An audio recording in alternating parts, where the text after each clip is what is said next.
Agar sen 90 kun davomida har kuni 100 ta anjumanya qilsang, oldin umuman tanib bo'lmaydigan darajaga kelasan. Jiddiy aytyapman, agar sen 85-kun nima bo'lganini bilganingda edi, hattoki lift yoki ostanovkada bo'lganingda ham anjumanya qilarding.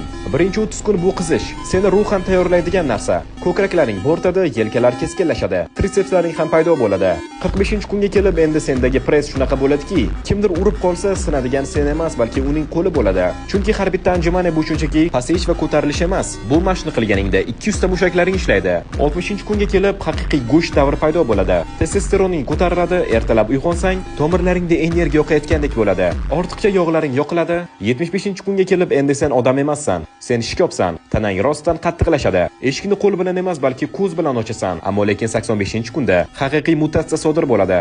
Sen kuch chegarasidan o'tasan. 100 ta anjumanyani to'xtatmasdan bosasan, xuddi armiyada tug'ilganday. Mushak tolalarining juda ham qattiqlashadi. Metabolizm esa sutkaning 24 soatida ishlaydi va nihoyat oxir-oqibat 90-kun keladi. Endi sen shunchaki kuchli emassan. Senda yangi tizim, yangi dastur va yangi tana bor. Agar buni challenge sifatida qilmoqchi bo'lsang, unda bizning Telegram kanaliga qo'shil va buni birga olib boramiz.